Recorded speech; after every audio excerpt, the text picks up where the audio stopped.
Krishna. Good morning. So we are continuing to read Srimad Bhagavatam. Today we're in Canto 6, chapter 9, which is entitled The Appearance of the Demon Vritrasura. And today's text is 45. Om Namo Bhagavate Vasudevaya. Om Namo Bhagavate Vasudevaya. Om Namo Bhagavate Vasudevaya. Om Namo Bhagavate Vasudevaya. Om Namo Bhagavate Vasudevaya. Om Namo Bhagavate Vasudevaya.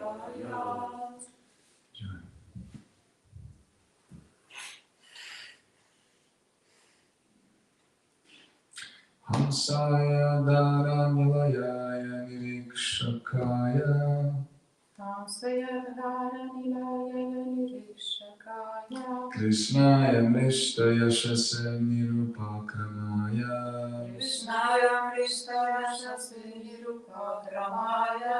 Satsangrahaya Bhavapanta Nijashrama Papta Nijashramaptav Satsangrahaya Bhavapanta Nijashramapta Ante Parishtagataye Haraye Namaste Amtaparishtaye Hare Namaste Hamsaya Gachranilayaye Nirikshakaya Hamsaya Dakranilaya Nirikshakaya Krishnaya Mishtaya Shase Nirupakramaya Krishnaya Vishtaya Shase Nirupakramaya Satsangrahaya Bhavapanta Nijashramapta Satsangrahaya Bhavapanta Nijashramapta Ante Parishtagataye Haraye Namaste Ante Parishtagataye Haraye Namaste Someone would like to try?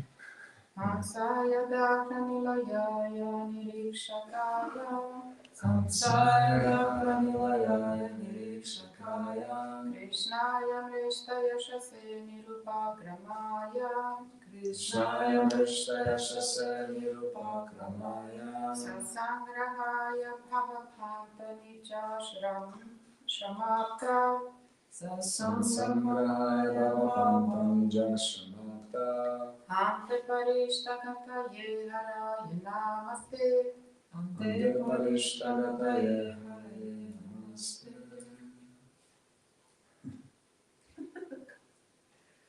Hamsaya Dakranilaya Nirikshakaya Hamsaya Dakranilaya Nirikshakaya Krishnaya Mrishtaya Shase Nirupakramaya Krishnaya Mrishtaya Shase Nirupakramaya Satsankaraya Bhavapanta Nijasramapha Satsankaraya Bhavapanta Nijasramapha Ante Parishtagataye Haraye Namaste Ante Parishtagataye Haraye Namaste How much time do we have usually? Till at least like 38, 40. So what? 38, 40, yeah, usually class lasts. 8:30. 8:30. Stop. Hopefully. Hopefully. Everyone will be hungry by that time. Word for word translation. Hamsaya. Hamsaya Unto the most exalted and pure. unto the most exalted and pure. Pavitram Paramam, the supreme pure. Pavitram Paramam, the supreme pure. Dara, Hara in the core of the heart.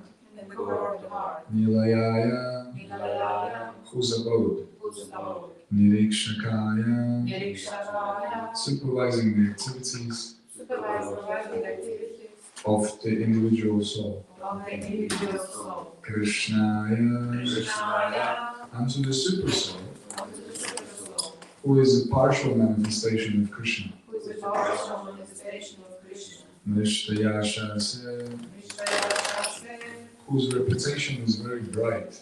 whose reputation is very bright. Nirupakramaya, Nirupakramaya, who has no beginning. who has no beginning. Satsangrahaya, Satsangrahaya, understood only by pure devotees. understood only by pure devotees.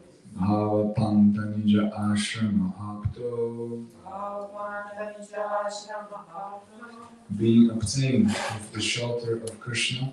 being obtained with the shelter of Krishna. For persons within this material world, For persons within this material world. and then Ante, at the ultimate end, at the ultimate day. Parishtagataye, Parishtagataye, unto him unto him, who is the ultimate goal, who is the ultimate goal, the highest success of life. the highest success of life. Haraye, Hare, unto the Supreme Personality of Godhead. unto the Supreme Personality of God. Namaha, Namaha, respectful obeisances. respectful obeisances. Te, Te, unto you. unto you. Translation and purport by His Divine Stacy Dr. Sri Prabhupada Ki Jai. O Lord, O Supreme Pure, you live within the core of everyone's heart and observe all the desires and activities of the conditioned souls. O Supreme Personality of Godhead known as Lord Krishna, your reputation is bright and illuminating. You have no beginning, for you are the beginning of everything. This is understood by pure devotees because you are easily accessible to the pure and truthful. When the conditioned souls are liberated and sheltered at your lotus feet after growing throughout the material world for many millions of years, they attain the highest success of life. Therefore, O Lord, O Supreme Personality of Godhead, we offer our respectful obeisances at your lotus feet. Purport.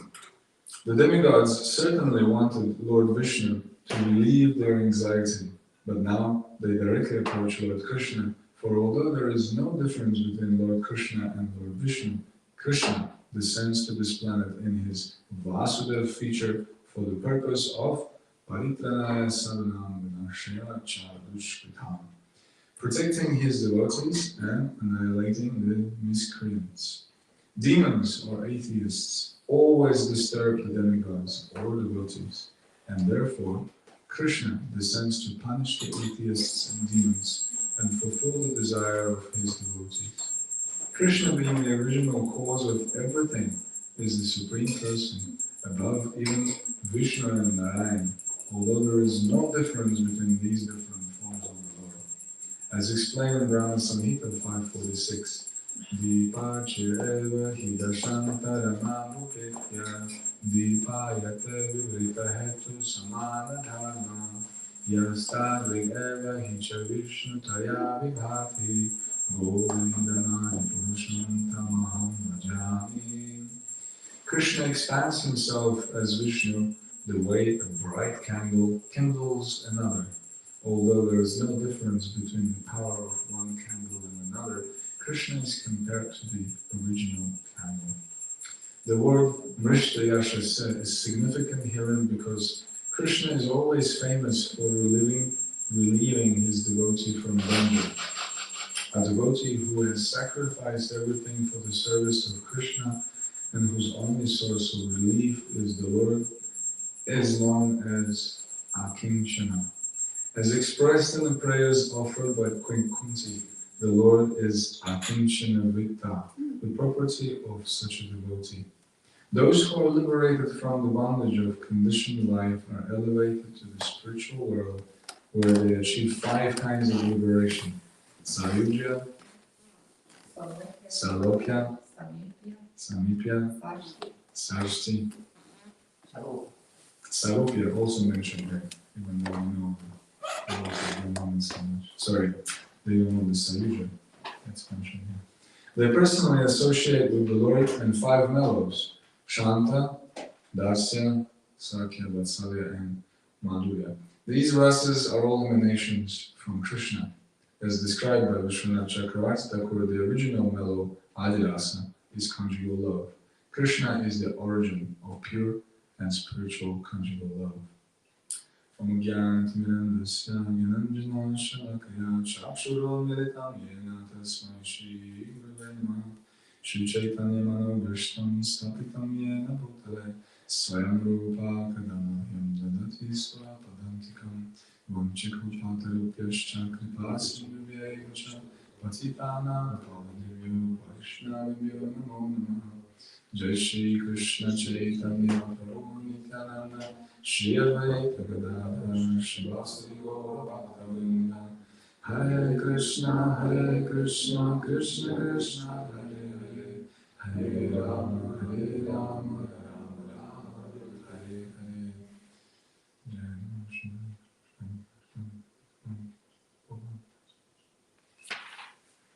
O Lord, O Supreme Pure, you live within the core of everyone's heart and observe all the desires and activities of conditioned souls. O Supreme Personality of Godhead known as Lord Krishna, your reputation is bright and illuminating. You have no beginning, for you are the beginning of everything. This is understood by pure devotees because you are easily accessible to the pure and truthful. When the conditioned souls are liberated and sheltered at your lotus feet after growing throughout the material world for many millions of years, they attain the highest success of life. Therefore, O Lord, O Supreme Personality of God, we offer our respectful obeisances at your lotus feet. So, here, actually, many topics discussed, both in the verse and in purport. These are demigods praying to the Lord, and as Prabhupada said, now they're approaching, instead of Lord Vishnu, they go more directly, they go to Krishna, or his manifestation as Vasudeva Krishna, who is outside of Vrindavan, because we know that Krishna in Vrindavan, he is Swayam Bhagavan Krishna, and he is Madhurya Rasa. There is no killing of any sort. So it is described that even in Vrindavan, Krishna does not kill demons as Swayam Bhagavan. He kills them in his, if you say form or manifestation as Vasudeva Krishna. And when Krishna goes outside of Vrindavan, Krishna doesn't go outside of Vrindavan. Krishna stays in Vrindavan, and Vasudeva Krishna, he goes. So here they're praying to him. Vasudeva also means the Lord of the universe, or the one who pervades everything. So they're praying to him to get rid of this demon, Vritrasura. And this demon Vritrasura, Vritra also was mentioned before. Vritra means one who covers everything. He was so gigantic, so huge, so powerful that the demigods, when they attacked him, they threw all the weapons that they had at him, and he just swallowed all of them. Pretty good. Powerful demon. And later we know, this is actually the last verse in a series of the prayers of the demigods. Next it will be already, the Lord will be replying to the prayers of the demigods, and he will give them instructions by which they can destroy this demon. Of course, we know that he gives the instruction to go to the Dichi Muni, and ask for his bones. Quite an interesting request to go to someone and ask for it. Can you imagine someone comes to you and says, could you please give your bones? Okay. Because the Supreme Personality of Godhead, he said that, from your bones we can make this weapon that will kill the demon. So of course, the Dichi Muni is a great personality, and you will hear about him later. So, and actually Krishna will also a little bit, and we know the demigods, they are devotees, but they are generally known as Sakama devotees. And Vishnu, or Krishna, in his form of Vishnu, he will actually, they will chastise them a little bit. He will say that those who think material assets to be everything or to be the ultimate goal of life are called misers or kripanas. They don't know the ultimate necessity of the soul. Moreover, if one awards that which is desired by such fools, he must also be considered foolish. Anyway, so he's kind of indicating to them that they're very concerned about material things.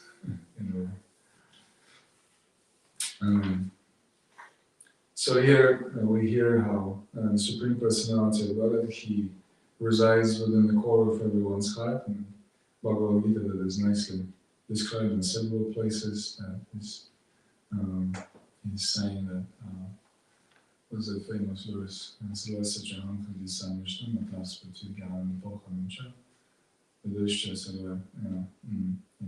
the verse, sorry. But he's, what's the Sanskrit for it? But anyway, he lives in the heart of every living entity. There's quite a few verses that say that. It's just somehow went out of my head. Anyway, so he's sitting within the heart of all the living entities, and he is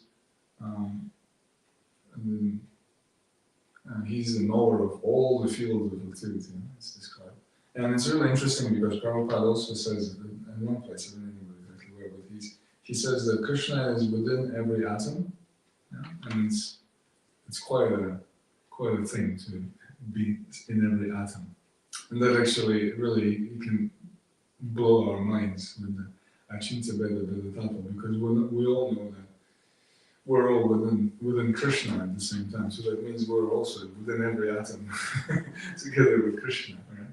Or it's like the fractal of, if you know what the fractal is. Fractal is something that, you zoom in and then there is the same picture, and then you zoom in more and there is more picture, like this. So if you take the pastime of this Krishna eating dirt and Mother Yashoda looking in Krishna's mouth, it's like you have this picture of Yashoda there looking into Krishna's mouth. She's looking in, then she sees the whole universe, and she sees again her looking into Krishna's mouth, where again there are universes, and again she's looking into Krishna infinitely like this, right? And so we're also there within Krishna's mouth in every of those pictures, right? all the whole creation. So it's like, how can you understand that? It's amazing. So this is actually one of the things that well, at least I've heard it from several of our gurus, that one thing about this kind of amazing features of the Lord, this Achinta Veda Vedatattva, is, of course, there are people who are scientific and they can go into details and more details and more details, but at some point, you just have to stop and just say, wow, Krishna is so amazing. It's like someone is saying, someone may ask, how did Krishna, create this world? Or, something. And then for us it will be inconceivable, but Krishna can just explain, but we'll be able to understand. No, because he has, the faculties that he has. We don't understand them, we don't have the experience of them. So it's just another amazing a feature of the Lord, that the devotee is appreciating how amazing the Lord is, without trying to always understand how and why and all these things. Of course, that's also nice, but at some point you can just devotee can say. It's just how the wonderful story of Narada Muni asking the cobbler and the Brahman, the famous story,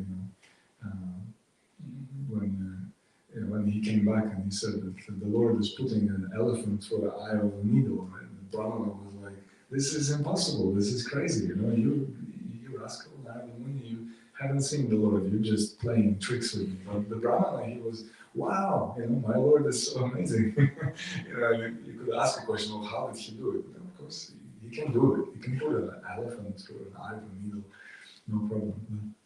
But the idea was that the Brahmana, this cobbler, he had so much faith in the Lord. And of course, he also explained that if the Lord can put this small banyan tree, this huge banyan tree with all the seeds and everything into this small seed, why not put an elephant through a needle? So Krishna is amazing like that. And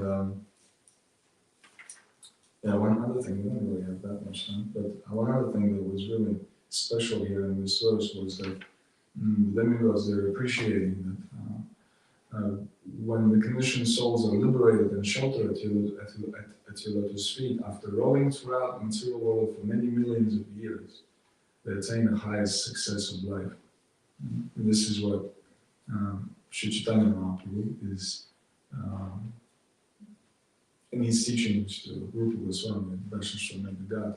He's speaking that verse that Brahmanda Brahmita Kom Bhagavan Jiva Guru Krishna Prasad Bhakti-Lata Vijay, that he's saying that these living entities, they were traveling throughout different bodies for who knows how many lifetimes. It's probably not even a number that we know that will describe how many lifetimes, how many life forms we have taken from throughout many universes. It's not just even one universe, it's unlimited amounts of universes also. And so then this person is so fortunate to meet a spiritual master.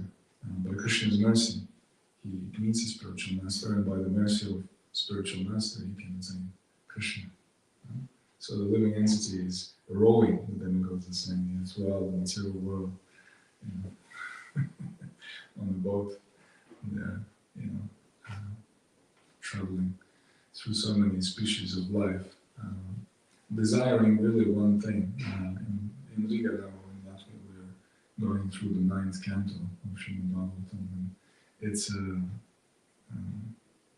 it's a family disaster sort of cantos, and so many different things, and it's just mostly focused on gross and subtle sex enjoyment. There's so many different affairs and so many different problems of not just some random people from anywhere really, but they're like the authorities in the universe, the kings, Brihaspati, and so forth.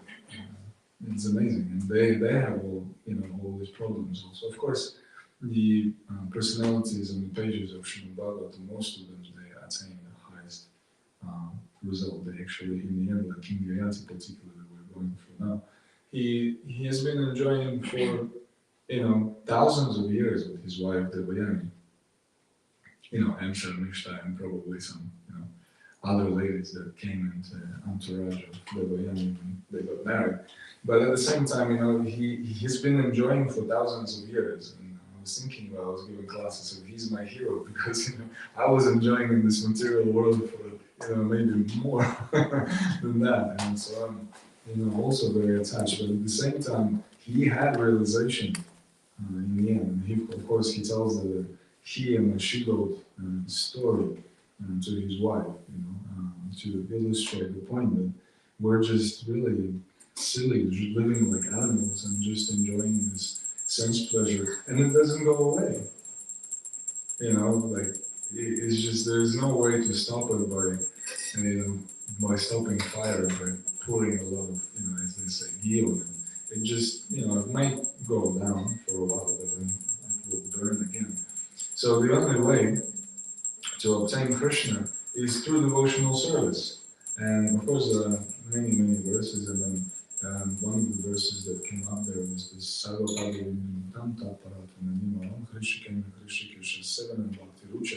that by performing devotional service with these senses that we have, there are two side effects that take place. One of them is we stop, is it called we stop associating with this material world, and then the second one, we lose our material desires. So by devotional service, only those things can be done. And of course, this is like a sadhana bhakti process. In sadhana bhakti, we practice, we use these particular senses that we have, the 5 senses, which include, 6 senses, which include the mind.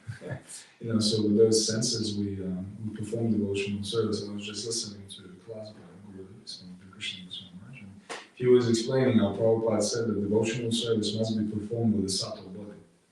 Of course, with a subtle, the subtle body, because that's the mind and intelligence. Because he said that when we perform devotional service every day, we're doing the same thing, we're doing the same arati every day, you're singing the same, what you call it, Mangala Arati, Guru Puja, and etc. And then you just put your mind on automatic. Yes, the body does it, you sing it, and maybe it's nice, but then the mind is not there. You're not observed. That's why, of course, while we're singing, offering prayers, etc., we should know the meaning. That's always stressed. But the idea is that we should perform our service with the mind. And it's a really simple thing. As he said, when you cook, for example, you just, you're thinking, dear Krishna, please accept it. It's really simple. It's not like, you don't have to, no bhakti Vaibhava or, to do that. It's really simple. I like how Ananda Maharaj once put it. He said that, like the beginning of devotional service is like, oh, Krishna likes an apple. You take an apple and, you go, Krishna, please accept this apple. Then later, some time goes, you're thinking, well, maybe Krishna likes, when I wash the apple before offering. So then you wash the apple before offering. And then maybe after some time you will think, well, maybe Krishna likes peeled apples, so you peel the apple. And then maybe he wants to cut, maybe there is a bowl, I can cut it and I can arrange it in a nice way. And then you find out, oh, Krishna really loves tulsi also, so you could put a tulsi there and so like this devotion. But the idea is in the beginning is just you're trying to offer The other day I was doing service in Riga. I was waking up, going Thai, and usually we offer sweet rice in the morning. And I saw the sweet rice was cooked. It was like really liquid, and there was a little bit of rice. It was just not cooked till the end. It was not cooked down. So I was putting it in a bowl, thinking, it's it's not so nice, Krishna. But then I was, as I was doing, I was thinking, but Krishna doesn't care about our nice rice. If you cook the best rice, but your mentality is not, to please Krishna, then what's the use of that rice? So that was really, that was a nice realization. Then I was more enthusiastic. I was thinking, wow, maybe the devotee was really ecstatic, thinking, Krishna, please accept this rice. And then later I found out it was, Mataji was cooking for the first time. It was her first attempt. So, it was the first time, so she cooked it well. And what to do, but, she cooked it with some, attitude that she wanted to please the Lord, and the Lord will be pleased because He is, it's a Bhavagrahi, He's accepting only the emotion right behind it. It's not the thing that you do, it's the emotion. So then, whatever we do, as Krishna says, Yat Karoshi Yatashna that whatever you do, whatever you give away, whatever, anything that we do, that's the whole idea is that, we do it to please Krishna. And then there is this Smartavyam Sadatam Vishnu, Smartavyam Yatnam,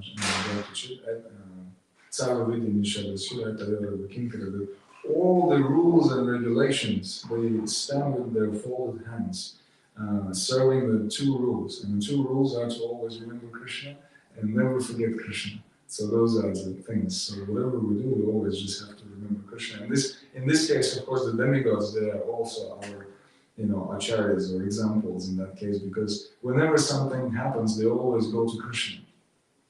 Of course, first they try and do what they can do themselves, and this is also, at least I understand that it's also a lesson for us. We don't just go and ask for Krishna. If we can do it ourselves, we should go and do it. But knowing also that Krishna gave me these ideas, it's not like I have done it. It's But if I'm not successful or whatever, and I need to be successful, then I go to Krishna. And actually, sometimes devotees they say, well, we should not ask Krishna for anything, or we should not ask Krishna for protection. But there is one, very special person. That's Nanda Maharaj. Nanda Maharaj, when he was swallowed up by a snake, you know the story. They went to the banks of Yamuna, and he was swallowed up by a snake, and nobody could do anything. So he was described that he was just calling Krishna. Krishna, Krishna, save me. And Prabhupada is explaining in Krishna book that, a devotee naturally, he calls, for Krishna, for protection. It's normal. It's nothing. Sometimes it's, I hear it sometimes, devotees say, oh no, we should not ask. And why did Prabhupada give us, Narasimha prayers? Why is there Ugra Narasimha in Mayapur worship so nice, etc.? We definitely rely on the Lord's protection. This is one of the things also that came up in recently. There was in the purple show Prabhupada. Was it Vishnu Chakravarti? I think it was. He was saying that the devotee, he actually not Bhaktivinoda Thakur, sorry. Bhaktivinoda Thakur was saying that the devotee, he always relies on the mercy of the Lord. It's not like he expects anything, but he just knows that Krishna will protect him one way or the other. He's not demanding anything in particular, like this Yayatama Prakadyanta, the verse where he says that whatever person lacks, I will provide. Yeah. So and then a few minutes. So this is the Akinchana, the one that Kunti, she's saying in her. She's praying. Actually, it's a really nice prayer. Let's try and see. I think I have it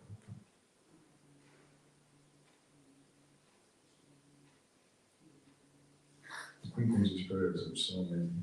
Namo Kinchana Vitaya, Nivita Guna Vritaya, Atmaramaya Shantaya, Kaivalya Pataya Namaha. My obeisances are unto you who are the property of the materially impoverished. You have nothing to do with the actions and reactions of the material laws of nature. You are self-satisfied, and therefore you are the most gentle and master of the monists. So, of course, materially impoverished doesn't mean necessarily that they're poor beggars. they're poor beggars in the sense that they don't see this world as like in Bhagavad Gita they say that one who sees gold as pebbles and rock, just like it's the same thing. It's described also that Ambarish Maharaj, he was like this. He was seeing gold as just some insignificant rocks. So this is material world. You don't pay so much attention. You don't grab onto it and hold onto it. Our shelter is Krishna. So whenever there are some problems, it's not not the family members, not the money, not the lawyers, not the government, etc. They don't save us ultimately. Of course, we can go to them, like if there is some benefit, but ultimately we should not think that they will save us. It's the Krishna. And then, in the end of life, of course, then person with this kind of mentality, one who doesn't have any shelter in the material world, who has all his shelters in the spiritual world, then he will attain.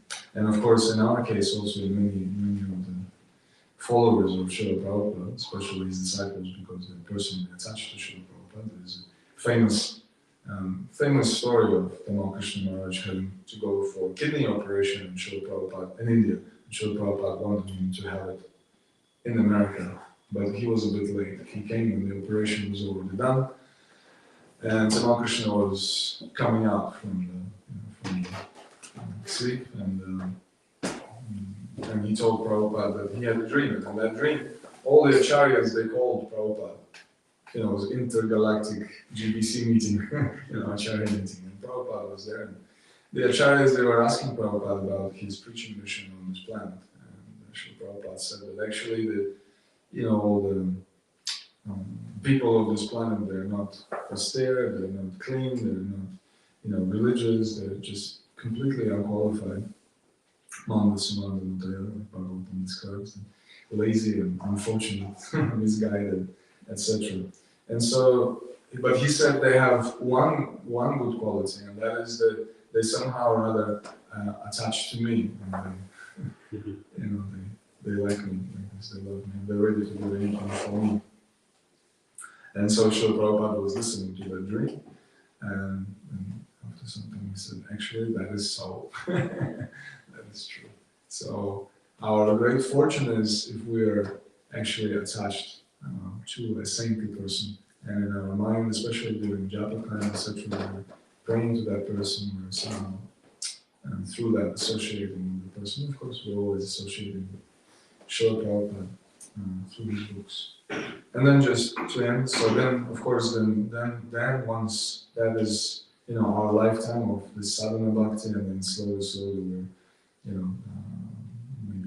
maybe practicing with some attachment, with some, tastes, some emotion, etc. Then slowly we're attaining the spiritual world. And then the devotees, they,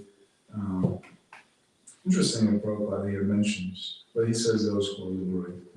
So Akinchana they may also get Sayuja, I guess. But this is not for devotees, this is for, and it's also not for long anyway.